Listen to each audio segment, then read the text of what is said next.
পাবনার আমিনপুর থানা পুলিশের বিশেষ অভিযানে একনলা বন্দুক 4 রাউন্ড গুলিসহ শহীদ মোল্লা নামে এক সন্ত্রাসী গ্রেফতার।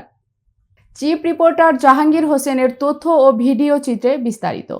গতকাল 30 মার্চ 2026 দিবাগত রাত 11 ঘটিকায় পাবনা জেলার আমিনপুর থানার রানীনগর ইউনিয়নের বাদাই কদমতলী গ্রামের আমজাদ মোল্লার ছেলে একাধিক মামলার পলাতক আসামি শহীদ মোল্লাকে একটা একনলা বন্দুক এবং 4 রাউন্ড গুলিসহ গ্রেফতার করেছে আমিনপুর থানা পুলিশ। যখন আমাদের এখানে মার্ডার হয়, আমাদের বাড়িঘর লুট করে আসছিল, তখন কিনছি। এটা কোথায় কিনছো? এটা কিনছিলাম স্যার সুজানগর থেকে। সুজানগর কার কাছ থেকে? ওই মজিবর খার পরিচিত লোক। মজিবর খার পরিচিত লোক। ও কি অস্ত্র বিক্রি করে? তার নাম কি? নামটা মনে নেই আমার। কতদিন আগে তাও কিনেছো? স্যার এক বছর ওভার হয়ে গেছে। 1 বছর ওভার হয়ে গেছে। জি স্যার। এটা কি বাসায় এসে দিয়ে গেছে না নিয়ে আসছো?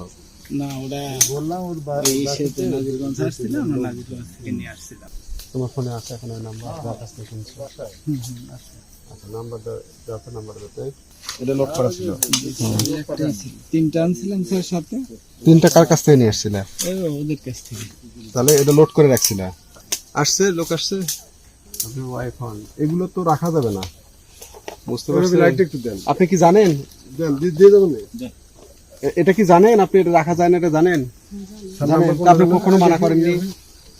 বলছে যে আমি সিলিন্ডার কিনে ভুল করে ফেলেছি, সিলিন্ডার করি। হ্যাঁ, তো এটা সিলিন্ডার করলে তো এতদিন এই ঝামেলাটা হতো না। আপনার কি হয়? আমিনপুর থানার চৌকশ police officer SI Mizanur Rahman সঙ্গীয় ফোর্স সহ এই অভিযান পরিচালনা করে উক্ত আসামিকে অস্ত্রসহ গ্রেফতার করতে সক্ষম হয়। SI মিজানুর রহমান আমাদের প্রতিনিধিকে জানান, শহীদ মোল্লা বিভিন্ন মামলার পলাতক আসামি এবং শীর্ষ সন্ত্রাসীর তালিকাভুক্ত। আমরা তার নিজ বাড়ির রান্নাঘরের খড়ির মাচা থেকে এই অস্ত্র উদ্ধার করতে সক্ষম হই। উক্ত আসামিকে জেল হাজতে প্রেরণ করা হয়েছে। শহীদ মোল্লা গ্রেফতার হওয়ায় উক্ত এলাকাবাসী স্বস্তির নিঃশ্বাস ফেলেছে বলে জানা যায়। সন্ত্রাসী এবং মাদকের বিরুদ্ধে আমাদের এ অভিযান অব্যাহত থাকবে। এতক্ষণ সঙ্গে থাকার জন্য ধন্যবাদ। i1 টিভির নিয়মিত আপডেট পেতে ভিজিট করুন আমাদের ওয়েবসাইট, ফেসবুক, ইনস্টাগ্রাম ও ইউটিউব চ্যানেলে।